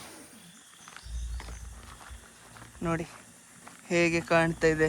ಹೇಗಿತ್ತು ನಮ್ಮ ಹಿರಿಯರ ಆರ್ಕಿಟೆಕ್ಚರ್ ಅಂತ ಹೇಳುವಂಥದ್ದು. ಈಗಿನ ಮಾಡರ್ನ್ ಸೈಂಟಿಸ್ಟ್ಸ್ಗಳಿಗೆ ಗೊತ್ತಾಗ್ತಾ ಇಲ್ಲ ಈ ಸ್ಟೋನ್ ಇದು ಕಾಂಪೋಸಿಷನ್ ಎಂಥದ್ದು ಅಂತ ಹೇಳ್ಕೊಂಡು. ಸ್ಟೋನ್ ಬಿಡಿ, ಇದರ ಮಧ್ಯದಲ್ಲಿ ಇದನ್ನು ಸೇರಿಸ್ಲಿಕ್ಕೆ ಯೂಸ್ ಮಾಡಿದಂಥ ಗಮ್ ಅಥವಾ ಸಿಮೆಂಟ್, ಹಿಂದಿನ ಕಾಲದ ಗಮ್, ಅದೇನು ಅಂತ ಹೇಳುವಂಥದ್ದೇ ಕಂಡುಹುಡುಕ್ಲಿಕ್ಕೆ ಆಗಲಿಲ್ಲ. ಅಷ್ಟು ಸೀಕ್ರೆಟಿವ್ ಆಗಿ ಮಾಡಿದ್ದಾರೆ. ಬರೀ 40% ಇಂಗ್ರೀಡಿಯೆಂಟ್ಸ್ ಮಾತ್ರ ಅನಾಲಿಸಿಸ್ ಮಾಡ್ಲಿಕ್ಕೆ ಆಯ್ತಂತೆ. ಉಳಿದದು ಇನ್ನೂ ಸೀಕ್ರೆಟಾಗಿ ಉಳಿದಿದೆ. ಇಲ್ಲಿ ನೋಡಿದರೆ ಇಲ್ಲಿ ನಿಮಗೆ ಮುರಕಲ್ಲು ಕಾಣ್ತಾ ಇರ್ಬೋದು. ನೋಡಿ ಇಲ್ಲಿ ನೋಡಿ ನೋಡಿ ಇಲ್ಲಿ ಒಂದು ದೇವಸ್ಥಾನ ಎಷ್ಟು ಚೆನ್ನಾಗಿದೆಯಲ್ಲ. ಇದನ್ನು ಆ ವೈಟ್ ಬ್ರಿಕ್ಸ್ ಏನು ಕಾಣ್ತಿದೆ ಅದೆಲ್ಲ ರೀಸ್ಟೋರ್ಡ್. ಇದೆಲ್ಲ ಹಳೆ ದ್ವಾರಗಳು, ಅದರದ್ದೆಲ್ಲ ಬಿದ್ದೋಗಿರೋ ಕಲ್ಲುಗಳನ್ನೆಲ್ಲ ಸೆಟ್ ಮಾಡಿ ಇಟ್ಟಿದ್ದಾರೆ. ಒಳಗಡೆ ಏನಿಲ್ಲ, ಖಾಲಿ ಇದೆ. ನೋಡಿ, ಇದು ಇನ್ನೊಂದು ರೀಸ್ಟೋರೇಷನ್ ಪ್ರೊಸೆಸ್ಸಲ್ಲಿರುವಂಥ ಟೆಂಪಲ್. ಭಾರತ ಸರ್ಕಾರ ಮತ್ತು ವಿಯೆಟ್ನಾಂ ಸರ್ಕಾರ ಸೇರಿ ರೀಸ್ಟೋರೇಷನ್ ಮಾಡ್ತಾ ಇರುವಂಥ ಟೆಂಪಲ್. ನನ್ನ ಫೋನ್ ಇದು 4ನೇ ಬಾರಿ ಸ್ವಿಚ್ ಆಫ್ ಆಗ್ತಿರುವಂಥದ್ದು. ಯಾಕಂದರೆ ಅಷ್ಟು ಹೀಟ್ ಇದೆ ಇಲ್ಲಿ. ನಿಮಗೆ ಬಿಸಿಲಿನ ಶಾಖ ಅಲ್ಲ, ಬಟ್ ನೀವು ಜಸ್ಟ್ ಕಾಡೊಳಗೆ ನಿಂತ್ಕೊಂಡಿದ್ರು ಓವನ್ ಒಳಗೆ ನಿಂತಾಗ ಆಗ್ತದೆ. ಅಷ್ಟು ಬಿಸಿ ಅಂದರೆ ಬಿಸಿ ಇದೆ. ಫೋನೇ ಸ್ವಿಚ್ ಆಫ್ ಆಗ್ತಾಯಿದೆ.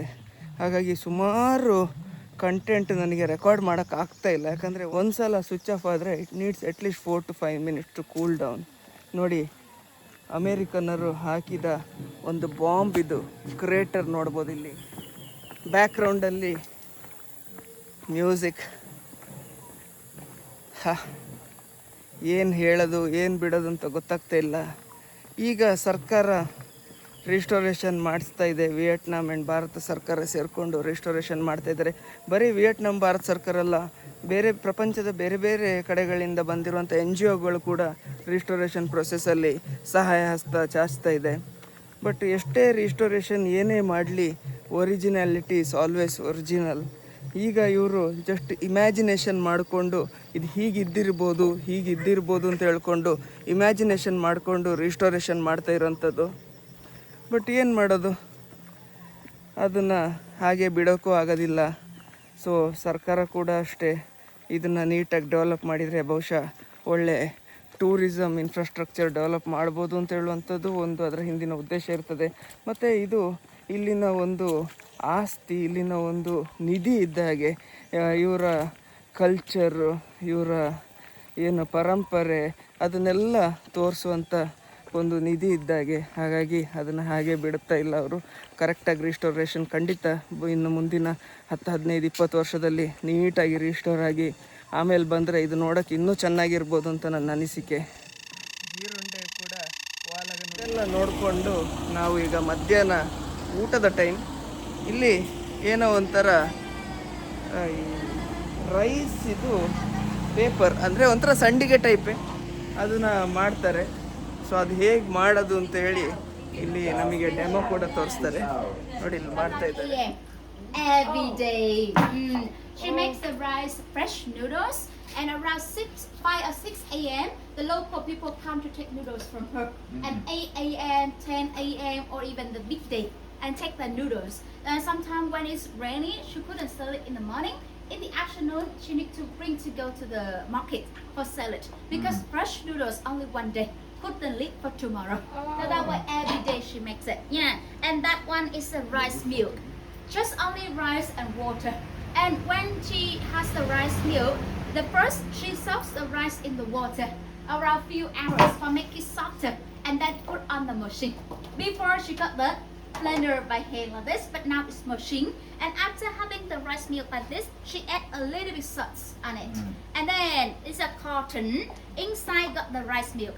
And when we make it, we add all the bits on the cotton without our hands and make it really thin like this. Yeah, like this here. And then cover the lid, steam, stay inside and so ಅದು cook the rice ಬಳಪದ milk. ಕಲ್ಲಲ್ಲ, And this ಬಟ್ಟೆ one, ಬಟ್ಟೆಯ rice skin, husk from the rice. Yeah, fire. ಕೆಳಗಡೆ ನೀರಿದೆ, ನೀರಿನ ಮೇಲಿಂದ steam ಬಂದು And after burning, the ಬಟ್ಟೆ ash ಮೇಲೆ from ಸ್ಟೀಮ್ here, ಪಾಸ್ ಆಗುವಾಗ ಆ ದೋಸೆ ಬೇಯುವಂಥದ್ದು, ಅದರಿಂದ ನೂಡಲ್ಸ್ ಮಾಡ್ಲಿಕ್ಕೆ ಆಗ್ತದಂತೆ. field. ಸೊ ಇದು ಭತ್ತದ ಹಸ್ಕಿಂದಲೇ ಬೆಂಕಿ ಹಾಕ್ತಿರುವಂಥದ್ದು. After drying become like this, and then when we rice want to paper ಅಂದ್ರೆ eat it, ಏನಿಲ್ಲ, we ನೋಡ್ಲಿಕ್ಕೆ soak in ಸಂಡಿಗೆ the ತರನೇ water. ಇದೆ. Make it softer and pork, shrimp or herbs, roll it, dip in the sauce. But ನಾವು Fried ಅದನ್ನು spring roll and fried spring roll. Fry ಮಾಡಿದರೆ ಇವರು ನೀರಿಗೆ ಕಲಸಿ ಅದರ ಮೇಲೆ ವೆಜಿಟೇಬಲ್ಸ್ ಎಲ್ಲ ಹಾಕಿ ತಿಂತಾರೆ. ಸಿಸ್ಮೆ ಸಿಸಮೆ Black sesame seed. Yeah, She yellow. also mix inside. Same way to cook, also steam. And after that, barbecue with the chocolate. So steam, Appala. dry, become like this, and then barbecue.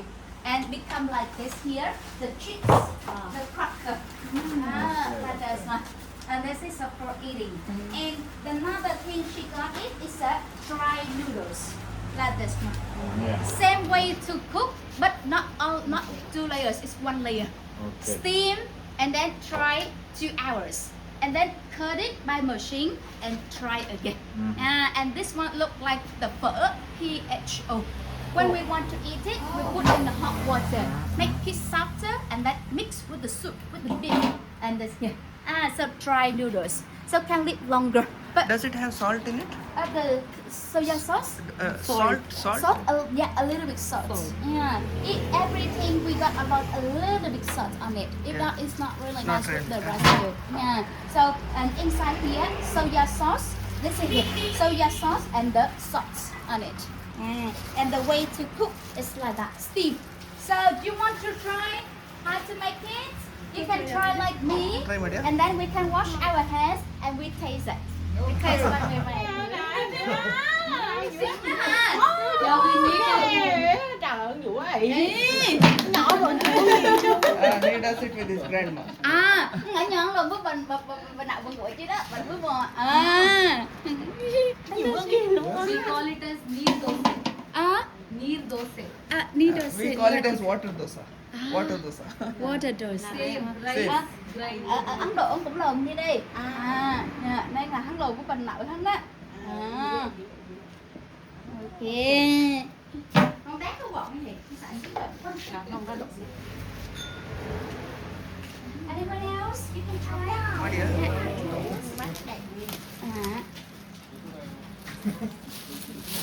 And then you can wash your hands there. After that, we can taste. We eat this.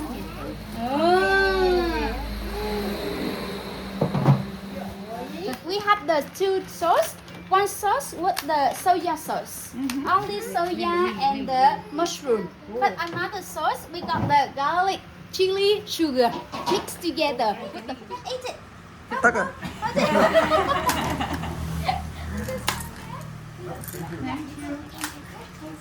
You dip in the sauce, huh? You can dip in the sauce because it's the doesn't have too much flavor. She fold it in 3 and then she cut it like that. Noodles ಮಾಡೋದು ಹೇಗೆ ಅಂತೇಳಿ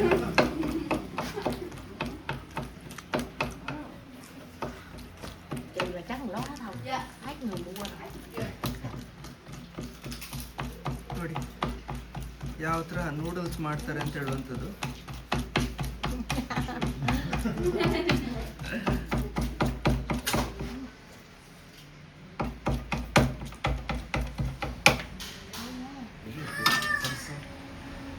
noodles ready.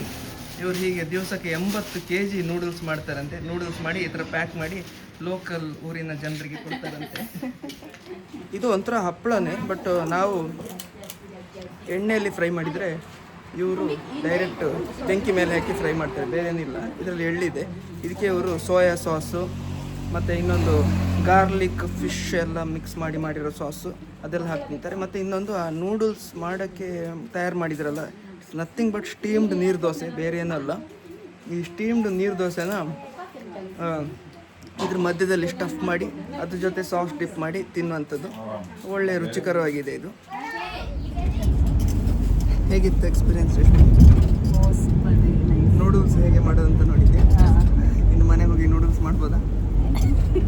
ಏನಿಲ್ಲ, steamed ನೀರು ದೋಸೆ ಅದನ್ನೇ cut ಮಾಡೋದು, ಅದೇ noodles.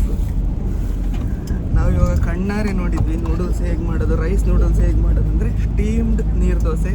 ಕಾವಲಿ ಬದಲಿಗೆ ಕೆಳಗಡೆ ನೀರು ಹಾಕಿ ನೀರನ್ನ ಸ್ಟೀಮ್ ಆಗೋಗೆ ಮಾಡಿ ಅದ್ರ ಮೇಲೆ ಬಟ್ಟೆ ಕಟ್ಟಿ ಆ ಬಟ್ಟೆ ಮೇಲೆ 2 ಲೇಯರ್ ದೋಸೆ ಹೊಯ್ದು ಆ ದೋಸೆನ ಮೇಲೆ ತೆಗೆದು ಅದನ್ನು ಪ್ರಿಸಿಷನ್ ಕಟ್ಟಿಂಗ್ ಮಾಡ್ತಾರೆ ನೈಫಲ್ಲಿ, ಅಷ್ಟೇ. ಪಟ್ ಪಟ್ ಪಟ್ ಪಟ್ ಅಂತ ಇದು ಮಟನ್ ಕೀಮಾ ಮಾಡಿದಾಗೆ ಕೀಮಾ ಮಾಡ್ತಾರೆ, ಅಷ್ಟೇ. ಸಹದೇವ್ ತಿಂತಾ ಇದ್ದಾರೆ. ಸಹದೇವ್ ಇನ್ನೂ ತಿಂತಾನೆ ಇದ್ದಾನೆ. ಅವ್ರು ಕಟ್ಟಿ ಸಹ ಕೊಟ್ಟರು ನನಗೆ, ಸ್ವಲ್ಪ ತಗೊಂಡು ಹೋಗಿ ಅಂತ. ಸೊ ಸುಮ್ಮನೆ ಇಂಟರ್ನೆಟ್ಟಲ್ಲಿ ಏನೇನೋ ನೋಡಿಕೊಂಡು ನಂಬೇಡಿ. ನೂಡಲ್ಸ್ ಅಂದರೆ ಈಗ ರೈಸ್ ನೂಡಲ್ಸ್ ಅಂದರೆ ಅದನ್ನು ಇದೇ ಥರ ಮಾಡೋದು. ಆಮೇಲೆ ಫ್ಯಾಕ್ಟ್ರಿಯಿಂದ ಬಂದಿರೋದ್ರ ಬಗ್ಗೆ ನಾನು ಮಾತಾಡಲ್ಲ, ಬಟ್ ಅಲ್ಲಿ ಹಾಗೆ ತಿಂತಾರೆ, ಅದು ಅದೇ ಹೋಮ್ ಮೇಡ್ ನೂಡಲ್ಸ್ ಎಲ್ಲ ಹೀಗೆ ಮಾಡೋದು. ಅಂದರೆ ಜನ ಸುಮ್ಮನೆ ತಮಾಷೆ ಮಾಡ್ತಾರೆ, ಅದು ಹುಳ ಥರ ಇದೆ, ಹಾಗೆ ಇದೆ, ಹೀಗಿದೆ, ಏನು ತಿಂತಾರೋ ಅದಿದು ಅಂತೆಲ್ಲ ಹೇಳ್ಕೊಂಡು. ನೋಡಿ, ನಾವು ಅದನ್ನು ಕಣ್ಣಾರೆ ಕಾಣದೆ ಸುಮ್ಮನೆ ಅದ್ರ ಬಗ್ಗೆ ಕಮೆಂಟ್ ಮಾಡಬಾರ್ದು. ಪುರಾತನ ಹಿಂದೂ ದೇವಾಲಯ, ಆಮೇಲೆ ನೂಡಲ್ಸ್ ಮಾಡೋದು ಹೇಗೆ, ವಿಯೆಟ್ನಾಮಿ ಸಂಡಿಗೆ ಮಾಡೋದು ಹೇಗೆ, ಇದನ್ನೆಲ್ಲ ನೋಡ್ಕೊಂಡ ಮೇಲೆ ಈಗ ನಾವು ಊಟಕ್ಕೆ ಹೋಗ್ತಾ ಇದ್ವಿ. ಊಟಕ್ಕೆ ಹೋಗಬೇಕು ಅಂತ ಹೇಳಿದರೆ ಹೀಗೆ ಒಂದು ಬೋಟ್ ರೈಡ್ ಮಾಡಿಕೊಂಡು ಊಟಕ್ಕೆ ಹೋಗಬೇಕು. ಸೊ ಬನ್ನಿ, ಆ ಬೋಟ್ ರೈಡ್ ಎಕ್ಸ್ಪೀರಿಯನ್ಸ್ ಹೇಗಿರ್ತದೆ ಅಂತ ಹೇಳುವಂಥದ್ದನ್ನ ಕೂಡ ಅನುಭವಿಸೋಣ. ಹಳೇ ಡೀಸೆಲ್ ಬೋಟಲ್ಲಿ ನೋಡಿ ಈ ಥರ ಚೇರ್ ಹಾಕಿ ಕೊಟ್ಟಿದ್ದಾರೆ. ಲೈಫ್ ಜಾಕೆಟ್ ಎಲ್ಲ ಕೊಡ್ತಾರೆ. ಲೈಫ್ ಜಾಕೆಟ್ ಹಾಕೊಳ್ಳೋಣ.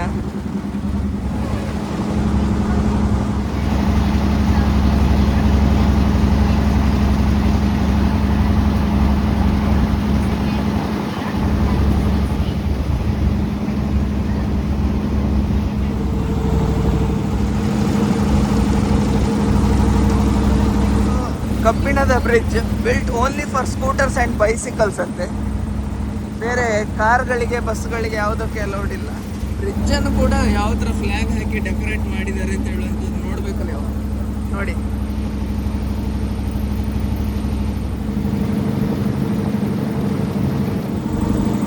ಈ ಕಡೆ ದಡದಿಂದ ಆ ಕಡೆ ದಡಕ್ಕೆ ನಡೆದು ಹೋಗ್ಲಿಕ್ಕಿರುವಂಥ ಬ್ರಿಡ್ಜ್. ಇದರ ಅಗಲ ನೋಡಿ, ಇದರ ಆರ್ಕಿಟೆಕ್ಚರ್ ನೋಡಿ. ಮೂನ್ ಲೈಟ್ ಬ್ರಿಡ್ಜ್ ಅಂತೆ. ಬೋಟ್ ಇಲ್ಲಿವರೆಗೆ ನಮ್ಮನ್ನು ಕರ್ಕೊಂಡು ಬಂದು ಬಿಡ್ತದೆ. ಇನ್ನೀಗ ನಾವು ನಮ್ಮ ರೆಸ್ಟೋರೆಂಟಿಗೆ ಹೋಗ್ತಾ ಇದ್ದೇವೆ ಊಟ ಮಾಡಲಿಕ್ಕೆ. ಒಳ್ಳೆ ಎಕ್ಸ್ಪೀರಿಯನ್ಸ್. ಇಷ್ಟು ದಿವಸ ಸಮುದ್ರದಲ್ಲೇ boat ride, cruise, speed boat ಎಲ್ಲ ಮಾಡಿದ ನಮಗೆ ಈ ನದಿ ನೀರಲ್ಲಿ ಪ್ರಶಾಂತವಾಗಿ ಹೋದ ಎಕ್ಸ್ಪೀರಿಯನ್ಸ್ ತುಂಬ ಚೆನ್ನಾಗಿತ್ತು. ತುಂಬ ನೀಟಾಗಿ ಕರ್ಕೊಂಡು ಹೋದ್ರು. ಮತ್ತು ಆ ಡೀಸೆಲ್ ಇಂಜಿನ್ನ ಸೌಂಡು ನನಗೆ ಯಾಕೋ ತುಂಬ ಖುಷಿ ಆಗ್ತಾಯಿತ್ತು. ಸೊ ಮಾತಾಡ್ತಾ ನಮ್ಮ ರೆಸ್ಟೋರೆಂಟ್ ಬಂತು. ಸೊ ರೆಸ್ಟೋರೆಂಟಲ್ಲಿ ಏನಿದೆ, ಊಟಕ್ಕೆಲ್ಲ ಹೇಗಿದೆ ಅಂತೆಲ್ಲ ನೋಡೋಣ. ನೋಡಿ, ರೈಸ್ ನೂಡಲ್ಸ್, ಚಿಕನ್ ಸಾರು, ವೈಟ್ ರೈಸ್ ಮಕ್ಕಳಿಗೆ, ಸಾಸ್, ಥ್ಯಾಂಕ್ ಯು.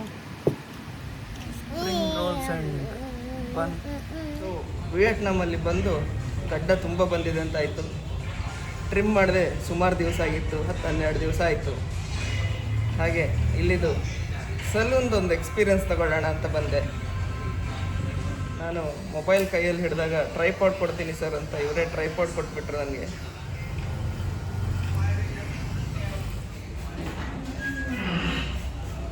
ಇವ್ರ ಊರಲ್ಲಿ ಎಲ್ಲ ಕ್ಲೀನ್ ಶೇವ್ ಮಾಡೋರೇ ಜಾಸ್ತಿ. ನಂತರ ಹೀಗೆ ಶಾರ್ಟ್ ಗಡ್ಡ ಬಿಡೋರು ಯಾರೂ ಕಾಣಕ್ಕೆ ಸಿಗೋದಿಲ್ಲ. ನಿಮಗೆ ಹೇಗೆ ಮಾಡ್ತಾರಂತ ಗೊತ್ತಿಲ್ಲ.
ನೋಡಿದ್ರಲ್ಲ ಫ್ರೆಂಡ್ಸ್, ವಿಯೆಟ್ನಾಮಲ್ಲಿ ಹೇರ್ ಟ್ರಿಮ್ ಮಾಡಲಿಕ್ಕೆ ಹೋದರೆ ಹೇಗೆಲ್ಲ ಸರ್ವಿಸಸ್ ಕೊಡ್ತಾರೆ ಅಂತ ಹೇಳ್ಕೊಂಡು ಅವರು ಹೇಳಿದರು. ಅವ್ರ ಕಾರ್ಡ್ ರೀಡರ್ ಕೆಟ್ಟೋಗಿದಂತೆ, ಸೊ ನೀವು ಹೋಗಿ ಕ್ಯಾಶ್ ಡ್ರಾ ಮಾಡ್ಕೊಬನ್ನಿ, ಆಮೇಲೆ ಕ್ಯಾಶ್ ಕೊಡಿವ್ರಂತೆ ಅಂತ ಹೇಳ್ಕೊಂಡು. ಅಷ್ಟು ನಂಬಿಕೆ ಅವ್ರಿಗೆ ನಮ್ಮ ಮೇಲೆ. ಸರಿ ಆಯಿತು ಅಂತ ಹೇಳ್ಕೊಂಡು ಈಗ ATMಗೆ ಹೋಗ್ತಿದ್ದೀನಿ. ನಾನು ಆ್ಯಕ್ಚುಲಿ ಆಗಲೇ ಹೋಗಿದ್ದೆ ATMಗೆ, ಅಲ್ಲಿ ಕ್ಯಾಶ್ ಇರಲಿಲ್ಲ. ಸೊ ಈಗ ಮತ್ತೆ ಅವರು ನಮ್ಮನ್ನು ಕಳಿಸ್ತಾ ಇದ್ದಾರೆ ATMಗೆ ಹೋಗಿ ಕರ್ಕೊಬನ್ನಿ ಅಂತ ಹೇಳ್ಕೊಂಡು. ನಾನೀಗ ATMಗೆ ಹೋಗಿ ಕ್ಯಾಶ್ ವಿಡ್ರಾ ಬರ್ತೀನಿ. ಸೊ ನನ್ನ ಹಿಂದೆ ನಿಮಗೇನು ಕಾಣ್ತಾ ಇದೆ, ಇದು ವಿಯೆಟ್ನಾಮಿನ ಒಂದು ಐಕಾನಿಕ್ ಸ್ಟ್ರಕ್ಚರ್. ಇದಕ್ಕೆ ಡ್ರ್ಯಾಗನ್ ಬ್ರಿಡ್ಜ್ ಅಂತ ಹೇಳ್ತಾರೆ. ಇದು ಹ್ಯಾನ್ ರಿವರ್ ಇದ್ದು ಮೇಲೆ ಪಾಸ್ ಆಗ್ತದೆ ಈ ಬ್ರಿಡ್ಜು. ಹ್ಯಾನ್ ರಿವರ್ನ ಕ್ರಾಸ್ ಮಾಡೋಕ್ಕೆ ಯೂಸ್ ಮಾಡ್ತಿರೋ ಬ್ರಿಡ್ಜ್ ಇದು. ಸೊ ಇದನ್ನು 2013ರಲ್ಲಿ ಕನ್ಸ್ಟ್ರಕ್ಟ್ ಮಾಡ್ತಾರೆ. 6 ಲೇನ್ ಬ್ರಿಡ್ಜು, 666 ಮೀಟರ್ ಉದ್ದ ಇದೆ, 37.5 ಮೀಟರ್ ಅಗಲ ಇದೆ. ಮತ್ತು ಇದರಲ್ಲಿ ಏನು ಸ್ಪೆಷಾಲಿಟಿ ಅಪ್ಪ ಅಂತ ಹೇಳಿದರೆ, ಡ್ರ್ಯಾಗನ್ ಕಾಣ್ತಾ ಇದೆ ನಿಮಗೆ. ಸೊ ಈ ಕಡೆಯಿಂದ ಲಾಸ್ಟ್ವರೆಗೆ ಡ್ರ್ಯಾಗನ್ನು ಬ್ರಿಡ್ಜ್ ಮೇಲೆ ಕ್ರಾಸ್ ಆಗುವಾಗೆ ಇದೆ. ವಿಯೆಟ್ನಾಮಿ ಕಲ್ಚರಲ್ಲಿ ನಂಬರ್ 6 ಅಂದರೆ ಲಕ್ಕಿ ನಂಬರ್ ಅಂತ ಅರ್ಥ. ಸೊ ಇದರಲ್ಲಿ ವೀಕೆಂಡ್ಸಲ್ಲಿ ಶನಿವಾರ, ಆದಿತ್ಯವಾರ ಮತ್ತು ಇನ್ನೊಂದು ಶುಕ್ರವಾರ ಯಾವುದೋ ಒಂದು ದಿವಸ, 2-3 ದಿವಸ ಇದರಲ್ಲಿ ವಾಟರ್ ಆ್ಯಂಡ್ ಫೈರ್ ಶೋ ಆಗುತ್ತೆ. ಈ ಡ್ರ್ಯಾಗನ್ನ ಬಾಯಿಯಿಂದ ಬೆಂಕಿ ಉಗುಳ್ದಂಗೆ ಬೆಂಕಿ ಬರುತ್ತಂತೆ, ಮತ್ತು ನೀರು ಕೂಡ ಸ್ಪ್ರೇ ಆಗುತ್ತಂತೆ. ಸೊ ಅದನ್ನು ನೋಡೋಕ್ಕೆ ಬಂದಿದ್ದೀವಿ. ಇನ್ನೊಂದು 20 ನಿಮಿಷ ನಾವಿಲ್ಲಿ ಕಾಯಬೇಕು. ಕಾಯ್ತಾ ಏನು ಅರ್ಥ ಆಯಿತು ಅಂತ ಹೇಳಿದರೆ, ನೋಡಿ ಇಲ್ಲೆಲ್ಲ ಜನರು ನಿಲ್ಲಕ್ಕೆ ಪ್ಲೇಸ್ ಇದೆ. ಸೊ ಒಂದು 20 ನಿಮಿಷಗಳ ಕಾಲ ಬ್ರಿಡ್ಜನ್ನ ಕಂಪ್ಲೀಟ್ ಬ್ಲಾಕ್ ಮಾಡ್ತಾರೆ. ವೆಹಿಕಲ್ಸ್ ಎಲ್ಲ ಯಾವುದು ಬ್ರಿಡ್ಜಿಗೆ ಎಂಟ್ರ್ ಆಗೋಂಗಿಲ್ಲ. ಜನರೆಲ್ಲ ಈಗ ಒಂದು 1000 ಜನ ಅಲ್ಲಿ ಬ್ರಿಡ್ಜ್ ಮೇಲೆ ಇದ್ದಾರೆ. ಬಟ್ ಈ ಸೈಡಿಂದ ಸಿಗೋ ವ್ಯೂ ಇದೆಯಲ್ಲ, ಇದು ಬೆಸ್ಟ್ ವ್ಯೂ. ಇಲ್ಲಿ ನೋಡಿ, ಇಲ್ಲಿ ಯಾವ ಥರ ಬಿಸ್ನೆಸ್ ನಡೆಸ್ತಾರೆ ಅಂತ ಹೇಳಿದರೆ, ಇದು ಆ್ಯಕ್ಚುಲಿ ಸರ್ಕಾರದ ಭೂಮಿ. ಇಲ್ಲಿ ಶಾಪ್ಗಳು ಹಾಕ್ಕೊಂಡಿದ್ದಾರಲ್ಲ, ಅವರು ಸಣ್ಣ ಸಣ್ಣ ಟೇಬಲ್ಗಳು ಮತ್ತು ಸ್ಟೂಲ್ಗಳನ್ನ ಇಟ್ಟಿದ್ದಾರೆ. ಇಲ್ಲಿ ಆ ಟೇಬಲ್ ಮತ್ತು ಸ್ಟೂಲಲ್ಲಿ ಜನ ಕೂರಬೇಕು ಅಂತ ಹೇಳಿದರೆ ಅವ್ರ ಹತ್ರ ಏನಾದ್ರು ತೊಗೋಬೇಕು. ಫಾರ್ ಎಕ್ಸಾಂಪಲ್, ಈಗ ಒಂದು ಎಳ್ನೀರಿಗೆ ಹೊರಗಡೆ ಒಂದು 30,000 VND ಇದ್ದರೆ ಇಲ್ಲಿ 50,000 VND ಇದೆ. ಸೊ ಒಂದು ಟೇಬಲಲ್ಲಿ ಅಟ್ಲೀಸ್ಟ್ 2 ಎಳ್ನೀರು ತೊಗೊಳ್ಳೇಬೇಕಂದ್ರೆ 1,00,000 VND ಅಷ್ಟು ಬಿಸ್ನೆಸ್ ಅವ್ರಿಗೆ ಕೊಡಲೇಬೇಕು. ಅಂದರೆ 4 ಜನಕ್ಕೆ ಒಂದು ಟೇಬಲ್ ಮತ್ತು 4 ಚೇರ್ ಕೊಡ್ತಾರೆ. ಸೊ ಈ ಥರ ಇವ್ರದ್ದು ವ್ಯವಸ್ಥೆ ಇಲ್ಲಿ ನಡೀತಾ ಇದೆ. ಸೊ ಇದು ಇವ್ರ ಶಾಪ್ ಮಾತ್ರ ಅಲ್ಲ, ಬೇರೆ ಎಲ್ಲ ಶಾಪ್ಗಳದ್ದು ಇದೇ ಕತೆ. ನಮ್ಮ ಹಿಂದೆನೂ ನೋಡಿ ಎಷ್ಟು ಜನ ಇದ್ದಾರೆ, 1000 ಜನ ಇದ್ದಾರೆ. ಇವತ್ತು ನನಗೆ ಎಷ್ಟು ಜನ ಇದ್ದಾರೆ ಅಂತ ಗೊತ್ತಿಲ್ಲ. ಬ್ರಿಡ್ಜ್ ಮೇಲೆ ಅಂತೂ 6 ಲೇನ್ ಮೇಲೆ ಜನ ತುಂಬ ಹೋಗ್ತಾರಂತೆ ಈ ಡ್ರ್ಯಾಗನ್ ಬ್ರಿಡ್ಜ್ದು ಶೋ ಸ್ಟಾರ್ಟ್ ಆಗೋ ಟೈಮಿಗೆ. ಸೊ ಇನ್ನೊಂದು 10-15 ನಿಮಿಷ ಕಾಯಬೇಕು. ನಾವೇನು ಮಾಡಿದ್ವಿ ಅಂದರೆ, ಈ ಸುಮ್ಮನೆ ಯಾಕೆ 1,00,000 VND ಕೊಡೋದು ಅಂತೇಳಿ ಯಶ್ಮಿ ಮತ್ತು ಮಕ್ಕಳೆಲ್ಲ ಇಲ್ಲೇ, ನಿಮಗೆ ಪೋಸ್ಟ್ ಕಾಣ್ತಾ ಇರ್ಬೋದು, ಆ ಪೋಸ್ಟ್ ಕೆಳಗಡೆ ಒಂದು ಬೇಸ್ಮೆಂಟ್ ಇದೆ, ಅದರಲ್ಲಿ ಕೂತಿದ್ದಾರೆ. ನೋಡೋಣ ಈ ಶೋ ಹೇಗಿದೆ ಅಂತ ಹೇಳುವಂಥದ್ದನ್ನ ನಿಮಗೆ ನಾನು ತೋರಿಸ್ತೀನಿ. ಬ್ರಿಡ್ಜಿಂದ ಫೈರ್ ಮತ್ತು ನೀರು ಸ್ಪ್ರೇ ಆಗಲಿಕ್ಕೆ ಕಾಯ್ತಾ ಇದ್ದಾರೆ. ಬ್ರಿಡ್ಜಲ್ಲಿ ಫೈರ್ ಆ್ಯಂಡ್ ವಾಟರ್ ಶೋ ಆಗೋ ಟೈಮ್ಗೆ ನೋಡಿ ಸುಮಾರು ಈ ಥರ ಕಲರ್ಫುಲ್ ಬೋಟ್ಗಳು ಟೂರಿಸ್ಟ್ಗಳನ್ನ ನೀರು ಮೇಲೆ, ಹ್ಯಾನ್ ರಿವರ್ ಮೇಲೆ ಕರ್ಕೊಂಡು ಹೋಗ್ತದೆ. ಸೊ ಬೋಟಿಂದ ನೋಡೋದು ತುಂಬ ಸ್ಪೆಷಲ್ ಆಗಿರುತ್ತೆ, ಯಾಕಂದರೆ ಯಾವುದೇ ಜನಜಂಗುಳಿಲ್ಲ, ಆರಾಮಾಗಿ ನೋಡ್ಬೋದು. ನೋಡಿ ಈ ಥರ ಬೋಟ್ಗಳಲ್ಲಿ ಕರ್ಕೊಂಡು ಹೋಗ್ತಾರೆ. ನಿಜವಾಗ್ಲೂ ಇಲ್ಲಿನ ಜನ ಟೂರಿಸಮ್ನ ಯಾವ ಥರ ಅರ್ಥ ಮಾಡ್ಕೊಂಡಿದ್ದಾರೆ ಮತ್ತು ಅದರಿಂದ ಹೇಗೆ ಇನ್ಕಮ್ ಜನ್ರೇಟ್ ಮಾಡ್ಬೋದು ಅಂತ ಹೇಳೋಂಥದ್ದನ್ನ ಅರ್ಧ ಕುಡ್ದಾಗೆ ಮಾಡ್ಕೊಂಡಿದ್ದಾರೆ.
ಸೊ ನನ್ನ ಇವತ್ತಿನ ಈ ವಿಡಿಯೋ ಇಷ್ಟೇನೆ. ಐ ಹೋಪ್ ನಿಮಗೆ ನನ್ನ ಈ ವಿಡಿಯೋ ಇಷ್ಟ ಆಗಿದೆ ಅಂತ ಭಾವಿಸ್ತೇನೆ. ನನ್ನ ವಿಡಿಯೋ ಇಷ್ಟ ಆಗಿದ್ದಲ್ಲಿ ದಯವಿಟ್ಟು ಲೈಕ್ ಮಾಡಿ ಮತ್ತು ನನ್ನ ವಿಡಿಯೋವನ್ನು ಶೇರ್ ಮಾಡಿ. ಮತ್ತು ನೀವಿನ್ನೂ ನನ್ನ ಚಾನಲ್ ಮುಂಡೋಡಿ ವ್ಲಾಗ್ಸ್ಗೆ ಸಬ್ಸ್ಕ್ರೈಬ್ ಮಾಡಿಲ್ಲ ಅಂದರೆ ದಯವಿಟ್ಟು ಈ ಕೂಡಲೇ ಸಬ್ಸ್ಕ್ರೈಬ್ ಮಾಡಿ. ಯಾಕೆಂದರೆ ಇನ್ನೂ ಇಂಥ ಎಷ್ಟೋ ಒಳ್ಳೆ ಇನ್ಫಾರ್ಮೇಟಿವ್ ಆ್ಯಂಡ್ ಇಂಟ್ರೆಸ್ಟಿಂಗ್ ವೀಡಿಯೋಸ್ ಬರೋದಿದೆ. ಹಾಗಿದ್ರೆ ಸಿಗೋಣ ಮುಂದಿನ ವೀಡಿಯೋದಲ್ಲಿ. ಅಲ್ಲಿ ತನಕ ಬಾಯ್.